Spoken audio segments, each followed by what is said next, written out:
Minha gente, eu sou o pastor Onéas César Filho, da Igreja Batista Sião, em Campo Grande, no Rio de Janeiro. Eu exerço meu ministério pastoral independentemente de política. Eu não tenho nenhuma militância nas relações políticas do Brasil. Eu cuido do reino de Deus. Mas também sou cidadão brasileiro e, segundo a própria palavra de Deus, eu tenho a mente de Cristo. Procuro pensar como Ele, buscar na mente de Cristo, na Sua palavra, a direção para a minha vida. E eu estou aqui diante de uma notícia sobre o nosso ex-presidente Jair Bolsonaro, que me deixou bastante preocupado, e essa preocupação não é de hoje. Não é de hoje, já faz tempo. O presidente está nesses dias para ser julgado, vai começar o seu julgamento. Isso está mobilizando a nação e nós estamos correndo um grande risco. Eu estou aqui diante de uma notícia no meu computador de que o vice-prefeito de São Paulo foi visitá-lo, seu amigo pessoal, um coronel Ricardo Melo Araújo, e que o ex-presidente está depressivo e chegou a declarar que a sua vida já teria chegado ao fim. Ele relembrou a sua carreira militar, de como chegou à presidência da República, mas fez essa declaração. Nós estamos diante de um fato muito grave. Eu não sei, sinceramente, eu até desejo que essa minha palavra aqui no YouTube não seja uma palavra profética, que não se cumpra. Mas diante da gravidade dos fatos e do fim que está sendo dado a esse ex-presidente, um ex-presidente que, num passado recente, ganhou uma eleição de modo legítimo. Passou por tudo que passou, enfrentou tudo que enfrentou e ganhou uma eleição e foi o nosso presidente. Eu temo, sinceramente, eu vou abrir o jogo com vocês, que nós venhamos a perder o nosso presidente por suicídio. Jair Bolsonaro é um capitão da reserva do Exército Brasileiro, estudou muito a política brasileira, entre outras ciências nossas, e ele conhece muito bem a história do Brasil do tempo do presidente Getúlio Vargas. Eu tenho 73 anos, ainda assim não foi do meu tempo a história de Vargas e o seu suicídio. As relações políticas naquele tempo eram conturbadíssimas, como hoje, algo como hoje. E Getúlio Vargas tinha um oponente ferrenho, Carlos Lacerda, um homem inteligentíssimo, jornalista, foi nosso governador na Guanabara, antiga Guanabara, um tremendo do governador, esta é a verdade. Mas eram inimigos ferrenhos.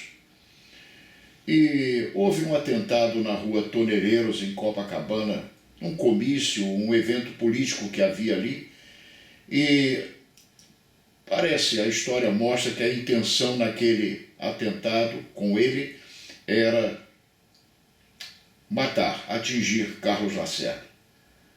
Mas, como a gente diz no popular, o tiro saiu pela culatra e a bala de quem atirou matou o Major Vaz. Parece que ele era um dos assessores ou amigos envolvidos com Carlos Lacerda.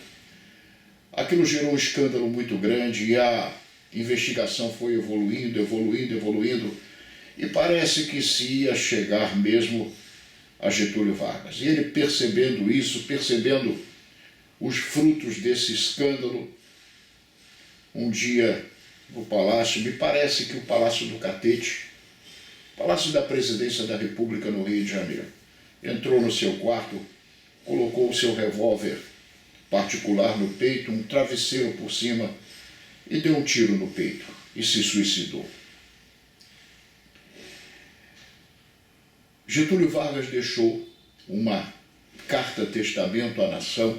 Ele escreveu uma carta que se chama de carta-testamento, em que ele colocava os seus motivos, as suas questões, seus desabafos finais, e ali ele escreveu uma frase que ficou notória, está na história do Brasil. Saio da vida para entrar para a história. Eu vou dar aqui a minha opinião como cidadão, como patriota. Eu sou cidadão do reino do céu, cuido do reino de Deus, não cuido de política. Você não vê nenhum vídeo meu sobre política na internet. Mas nós estamos diante de um fato gravíssimo. E eu temo que o nosso presidente ou ex-presidente venha a repetir o ato de Getúlio Vargas. Seu desespero é grande, sua tristeza, sua angústia, sua agonia.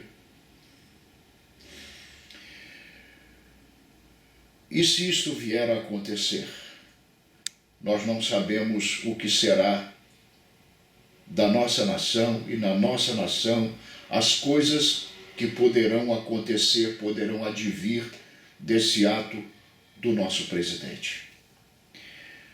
Mas como disse a vocês, estão aqui meus cabelos brancos, eu estou neste vídeo me mostrando a você. Eu acompanhei o período da Revolução de 1964. E eu não quero falar da Revolução em si mesma, mas eu quero falar, veja bem, de 20 anos depois de 64, 1984, quando veio a chamada abertura política. Nós tínhamos, entre outros políticos como Ulisses Guimarães, Teotônio Vilela e outros, nós tínhamos um homem chamado Tancredo Neves. Tancredo Neves foi o artífice, foi aquele que comandou a reabertura política, e esse homem, esse político de história no Brasil que todos reverenciaram naquela época, mas que hoje esqueceram. Ninguém se lembra mais de Tancredo Neves. Tancredo Neves também teve uma frase memorável sobre a Revolução. Ele disse: a Revolução de 64 entrou para a história e pertence ao passado. E foi Tancredo Neves, eu repito, o artífice de algo que pacificou a nossa nação. Anistia ampla, geral e restrita. Fez-se uma lei que permanece até hoje, tentam tirá-la, mas a verdade é que a anistia proposta de modo especial, capitaneada, esta ação de anistia geral, ampla, geral e restrita, por Tancredo Neves, essa lei e essa anistia, esse gesto de pacificação da nação, durou 40 anos, até agora, ano passado, 2024. Tivemos uma saída do regime militar na Argentina conturbada, terrível, tremenda, mas não tivemos no Brasil. Vivemos em paz política por esses anos. Parece a mim, como cidadão brasileiro, se sou cidadão do reino dos céus, sou ministro de Deus para a sua palavra, para o seu evangelho, para o seu reino, eu também sou cidadão brasileiro. Nesse tempo, o melhor que se teria a fazer, nós temos um Congresso Nacional submisso, nós temos um Congresso Nacional que não toma uma atitude, não assume o seu próprio lugar, subjugado, humilhado, diminuído por outro poder. Eu não quero aqui falar mal dos poderes da República, das minhas autoridades, mas isso está nas mãos do Congresso Nacional. Parlamentares, acordem para o fato de que nós estamos na iminência de uma tragédia nacional nesse país. Se isto acontecer, não sabemos o que vai ser do Brasil. A verdade é que, durante o período de abertura política, pensou-se que a direita tinha morrido, que estava morta. Mas ela não estava morta, ela estava apenas adormecida. E ela voltou agora, a direita no Brasil voltou de um modo muito grande, muito maior do que se esperava. E é um direito, aliás, é alicerce da democracia que se tenha, veja bem, o embate democrático, racional, humano, de duas linhas principais de corrente política, direita e esquerda. Nós estamos vivendo isto. Mas a verdade é que não estamos enxergando que, neste momento, tudo o que o Brasil precisa é, de fato, de uma anistia ampla, geral e restrita novamente. E eu digo a vocês, se isso for feito agora e durar mais 40 anos, que bênção para a nossa nação, se nós tivermos uma nova anistia que nos traga paz durante 40 anos. Se o ex-presidente da República tiver de voltar para competir, veja bem, com o atual presidente, o presidente Lula, meu respeito ao presidente Lula, ele é o meu presidente, posso não concordar com ele, mas ele é o meu presidente, como ministro de Deus, e com base na palavra de Deus, a Bíblia Sagrada, ele é a autoridade sob a qual eu estou como cidadão. Mas se os dois tiverem que se enfrentar nas urnas em 2026, no próximo ano, ano que vem, que se enfrentem. O tribunal realmente soberano, o tribunal realmente supremo para julgar essas duas pessoas, ou para julgar essa questão toda que nós estamos vendo, se houve tentativa de golpe, se não houve, o tribunal supremo de fato é o povo brasileiro, isto é a base da democracia. É o povo que deve julgar. Se será o povo a julgar ou não, eu não sei. Mas eu estou vendo nesse tempo uma onda de insensatez geral. Eu vejo dois problemas crônicos que um puxa o outro. Estamos com falta de um Tancredo Neves. Está nos faltando um homem da estirpe, do gabarito de Tancredo Neves. Essa questão deve ir para o povo, ser julgada pelo povo brasileiro. Nas urnas, estamos falando em democracia, ótimo. Alguém já disse que a democracia é o pior dos regimes de governo que existe, excetuados todos os outros. Nenhum governo, nenhuma forma de governo, nenhum sistema de governo humano é perfeito, até a própria palavra de Deus diz. Mas esse é o que mais nos convém, e é este que nos convém de fato. Se vivemos um tempo em que clamamos, falamos, gritamos por democracia, em que se toma as atitudes que se tem tomado por democracia, então que se faça isso, se leve esta questão para o julgamento do povo. Que compareça a direita, que compareça a esquerda, que vão para o embate chamado democrático, diante da nação brasileira, e que a nação julgue, mas não apenas 5 homens. Eu quero dizer a vocês, eu enviei um livro ao presidente Jair Bolsonaro no ano passado, início do ano passado, talvez, final do ano retrasado, um livro que escrevi que aborda suicídio. O título do livro eu mudei para ele.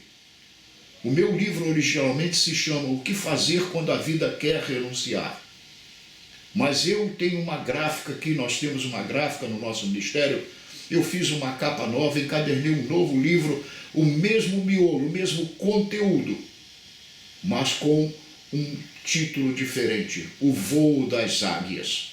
E falei numa carta ao nosso presidente, não faça isso, presidente. Eu sei que esta carta e este livro foram entregues a ele nas suas mãos, por alguém que depois disse, entreguei nas suas mãos, ele disse que vai ler. Agora, 1 ou 2 anos depois, está aqui no meu computador, a carta está aqui. Eu me deparo com essa nova situação de ver um presidente amargurado, um homem que diz que a vida para ele acabou. E eu estou diante de uma grande preocupação como cidadão brasileiro moderado que desejo ser, porque a palavra de Deus nos recomenda, o espírito de sabedoria nos diz, nos direciona a sermos moderados nas nossas coisas. Eu vejo esse risco, essa possibilidade. E se isto acontecer? Gente brasileira, se isto acontecer, o que será do Brasil? O que será do Brasil? Se isto é uma profecia ou não, eu não sei.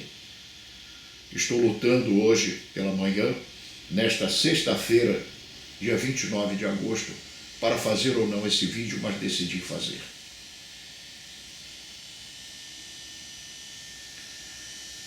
Será que devemos dar tanto poder a homens que são eleitos com 47, 48, 49 votos e mandam tanto neste país? E esquecermos um Congresso Nacional que é feito de deputados e senadores e da presidência da República que é exercida, um presidente da República é sabatinado, é esmiuçado, é passado como cana em moenda várias vezes num processo eleitoral, eleito por cerca de 100 milhões de eleitores, de votos, para se chegar a uma presidência da República. É terrível, é tremendo. E serem subjugados dessa forma. Isso precisaria, na verdade, ir para o julgamento do povo. Aí sim, nós teríamos, veja bem, nós teríamos verdadeiramente uma democracia. Eu chamo a atenção de quantos verem este vídeo que, se acontecer essa tragédia no Brasil, meu querido ex-presidente, como respeito também o presidente Lula atual, mas meu querido ex-presidente, se o senhor me ver, se o senhor ver este vídeo desse pastor do interior do Rio de Janeiro, do subúrbio do Rio de Janeiro, não conhecido nacionalmente, mas se o senhor ver este vídeo, não faça isto. Mas digo à nação brasileira, se isso for feito, não sabemos o que vai acontecer em seguida. Nós estamos num momento muito difícil e o melhor seria nos voltarmos para a palavra de Deus, para o Senhor Jesus Cristo e para o seu sermão da montanha, o famoso sermão do monte. Ali ele disse: bem-aventurados os pacificadores, porque serão chamados filhos de Deus. Precisamos de paz. Estamos construindo hoje uma nação para os nossos filhos, para os nossos netos. Precisamos de paz. Se tivermos uma anistia hoje, que dure, que seja 20 anos, e que daqui a 20 anos nós tenhamos outro problema para buscar resolver, já será excelente. Imagina se tivermos uma anistia que dure 40 anos como durou a outra. Será que não há nenhum Tancredo Neves nesse tempo em algum canto do Brasil? Os mais velhos que estão no nosso Congresso Nacional, que estão na política, como José Sarney e como outros veteranos da política brasileira, Fernando Henrique Cardoso, Michel Temer, outros mais que estão aí bem vivos, graças a Deus por suas vidas. Relembrem Tancredo Neves. Será que não estamos precisando de um Tancredo Neves? Eu deixo essa palavra a vocês. Repito e termino. Se é uma profecia, eu não sei. Mas o que vai acontecer? Já se fala em colocar esse ex-presidente na papuda, na penitenciária de Brasília. Imagina o que será isto. Não será mais prudente, mais sábio, uma atitude de conciliação nacional ou reconciliação nacional das partes, que isto vá a julgamento no ano que vem pelo povo brasileiro. Senhores políticos, excelentíssimos senhores deputados e senadores, excelentíssimos senhores, presidente do Senado brasileiro, da Câmara Federal Brasileira, Hugo Mota e Davi Alcolumbre, não seria a hora dos senhores colocarem esses projetos para fora? Os senhores serão responsáveis diante das suas consciências, mas diante da nação, se uma tragédia vier a acontecer. Eu tenho um programa, se posso dizer assim, uma série de vídeos na internet chamada Falando Sério. E eu digo, um pastor do interior do Rio de Janeiro, do subúrbio do Rio de Janeiro, falando sério aqui. Pensem nisto. Deus salve o Brasil. Em nome de Jesus.